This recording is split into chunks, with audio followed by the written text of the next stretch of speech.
വീണ്ടും ഒരു India England T20 ലോകകപ്പ് സെമി പോരാട്ടം. പ്രതീക്ഷയുടെ ഭാരം ചില്ലറയൊന്നുമല്ല ഇന്ത്യൻ ടീമിന്റെ ചുമലിലുള്ളത്. വിജയം മാത്രം ആഗ്രഹിച്ച് ആർപ്പ് വിളിച്ച് വിജയാഘോഷത്തിന്റെ നിമിഷത്തെ കാത്തിരിക്കുന്ന ആരാധകരുടെ മുന്നിൽ മത്സരിക്കാൻ ഇറങ്ങുമ്പോൾ ഇന്ത്യൻ ടീമിൽ പക്ഷേ ആശങ്കകൾക്ക് കുറവൊന്നുമല്ല. തുടർ വിജയങ്ങളോടെ സെമിയിലെത്തി എന്നത് ആത്മവിശ്വാസമാണെങ്കിലും എതിരാളി ഇംഗ്ലണ്ട് ആയതുകൊണ്ട് തന്നെ കടുപ്പമാകും മത്സരം എന്നുറപ്പിക്കാം. കഴിഞ്ഞ T20 ലോകകപ്പിന്റെ സെമിയിൽ ഇംഗ്ലണ്ടിനോടൊറ്റ അതിദാരുണ തോൽവി മായാതെ ഇന്ത്യൻ താരങ്ങളുടെ മനസ്സിലുണ്ടാകുമെന്നതും ഉറപ്പാണ്. അന്ന് കോഹ്ലിയുടെയും ഹർദിക്കിന്റെയും അർദ്ധ സെഞ്ചുറി കരുത്തിൽ ഇന്ത്യ ഉയർത്തിയ 169 റൺസിന്റെ വിജയലക്ഷ്യം ഇന്ത്യൻ ബൗളർമാരെ കണക്കിന് പ്രഹരിച്ച് ഇംഗ്ലണ്ട് മറികടന്നത് വെറും 16 ഓവറിൽ, അതും വിക്കറ്റ് ഒന്നും നഷ്ടപ്പെടാതെ. അന്ന് ക്യാപ്റ്റൻ ജോസ് ബട്ട്ലർ 49 പന്തിൽ 80 റൺസും 47 പന്തിൽ 86 റൺസ് നേടി അലക്സ് ഹെയിൽസും ഇന്ത്യൻ നിരയെ സത്യത്തിൽ നാണക്കേടിലേക്ക് തന്നെ തള്ളിയിരുന്നു. ഇംഗ്ലണ്ട് സെമിയിലെ വിജയാവേശം ഫൈനലിലും തുടർന്നു, കിരീടവും സ്വന്തമാക്കി. ഇത്തവണ ഇംഗ്ലണ്ടിനെ നേരിടുമ്പോൾ കണക്ക് തീർക്കുക എന്ന ലക്ഷ്യം ഇന്ത്യൻ താരങ്ങളുടെ മനസ്സിലുണ്ടാകും.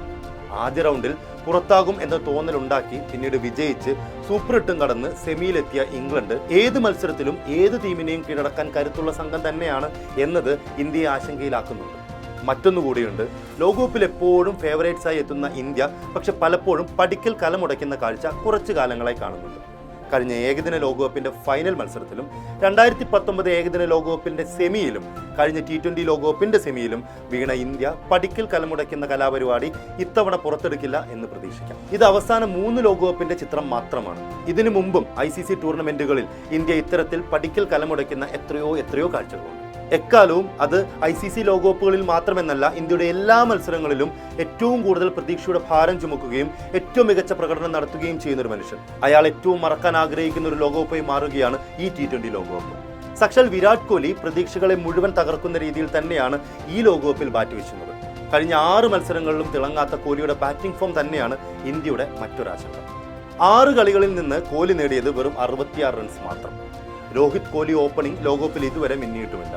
കോഹ്ലിയെ പ്രിയ പൊസിഷനായ 3-ാം നമ്പറിലേക്ക് തന്നെ മാറ്റി ജയ്സ്വാളിനെ ഓപ്പണിംഗിൽ കൊണ്ടുവരണമെന്ന് ഇതിനോടകം അഭിപ്രായങ്ങൾ വീണ്ടും ഉയരുന്നുണ്ട്. ലെഫ്റ്റ് റൈറ്റ് കോമ്പിനേഷൻ അതോടെ ഓപ്പണിംഗിൽ വരികയും ചെയ്യും എന്നൊക്കെയാണ് വാദങ്ങൾ. ഓസ്ട്രേലിയയെ തല്ലി തകർത്ത ബാറ്റിംഗിലൂടെ രോഹിത് ടോപ്പ് ഗിയറിലായത് ഇന്ത്യക്ക് സെമിയിലെത്തുമ്പോൾ ആശ്വാസമാണ്. അപ്പോഴും സഹ ഓപ്പണർ കോഹ്ലി.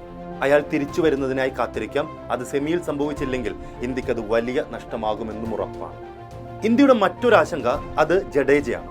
താരം ബാറ്റ് കൊണ്ടും ബോൾ കൊണ്ടും ഫീൽഡിംഗ് മികവ് കൊണ്ടും ടീമിന് നൽകുന്ന സംഭാവനകൾ ഇന്ത്യൻ വിജയങ്ങൾക്ക് അടിസ്ഥാനമാകുന്ന കാഴ്ചകൾ നിരവധിയാണെങ്കിലും അത്തരമൊന്ന് താരത്തിൽ നിന്ന് ഈ ലോകകപ്പിൽ ഉണ്ടായിട്ടേയില്ല.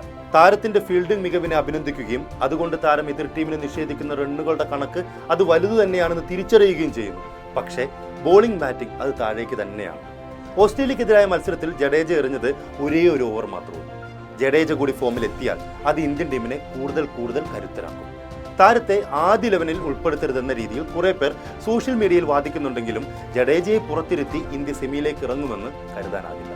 അമേരിക്കയ്ക്കെതിരെ ലീഗ് ഘട്ടത്തിൽ ബാറ്റ് കൊണ്ട് മികച്ച പ്രകടനം നടത്തി ഇന്ത്യൻ വിജയത്തിൽ നിർണായകമായതും ഓസീസിനെതിരെ സൂപ്പർ 8 പോരിൽ 22 പന്തിലെ 22 റൺസ് നേടിയതുമൊഴിച്ചാൽ കാര്യമായ ബാറ്റിംഗ് പ്രകടനമൊന്നുമില്ലാത്ത താരമാണ് ശിവൻ ദുബെ. സെമിയിൽ താരത്തെ മാറ്റുമോ എന്ന് കണ്ടു തന്നെ അറിയണം. താരം പന്തെറിയുന്നില്ല, അതുകൊണ്ട് തന്നെ അതിനിർണായകമായ ഇനിയുള്ള മത്സരങ്ങളിൽ ദുബൈക്ക് പകരം സഞ്ജു വരണമെന്ന ആവശ്യം ലീഗ് ഘട്ടം മുതൽ ശക്തമാണ്. ഇനിയും അവസരം നിഷേധിക്കപ്പെടേണ്ട ഒരു താരത്തിന്റെ പേരല്ല സഞ്ജു വിശ്വനാഥ് സാംസൺ. പക്ഷേ കാര്യങ്ങൾ ഇങ്ങനെയൊക്കെ നിലനിൽക്കുമ്പോഴും വിന്നിംഗ് കോമ്പിനേഷനെ കൈവടിയാൻ ഇന്ത്യ മുതിരാൻ സാധ്യത വളരെ കുറവാണ്. ദുബൈ പന്തെറിയുന്നില്ലെങ്കിൽ സഞ്ജുവിനെ കളിപ്പിക്കുന്നത് നല്ലതെന്ന് പ്രമുഖ താരങ്ങൾ പലരും പറഞ്ഞു കഴിഞ്ഞുവെങ്കിലും മാറ്റമുണ്ടാവുക എന്നത് ഏറെക്കുറെ സംഭവിക്കാൻ സാധ്യതയില്ലാത്ത കാര്യം തന്നെയാണ്. അമേരിക്കയിൽ നിന്ന് മത്സരങ്ങൾ മാറി കളി വിൻഡീസിലെത്തിയപ്പോൾ ടീമിലെത്തുകയും സൂപ്പർ 8 പോരാട്ടങ്ങളിൽ ഇന്ത്യൻ കരുത്താവുകയും ചെയ്ത താരമാണ് കുൽദീപ് യാദവ്. സെമിയിലേക്ക് എത്തുമ്പോൾ കുൽദീപിന്റെ ചൈനാമെൻ ബൗളിംഗ് ഇന്ത്യക്ക് കൂടുതൽ ഉപകാരപ്പെടുമെന്ന് ഉറപ്പാണ്. കുൽദീപ് ടീമിലെത്തിയപ്പോൾ ടീമിലെ സ്ഥാനം നഷ്ടമായ താരമാണ് സിറാജ്. സെമിയിലും സിറാജ് പുറത്തിരിക്കാനാണ് സാധ്യത. ബുംറ, അർഷദീപ് എന്നിവർക്കൊപ്പം ഹർദിക്ക് കൂടി ചേരുമ്പോൾ സമ്പന്നമാണ് ഇന്ത്യൻ പേസ് ബൗളിംഗ് നിര.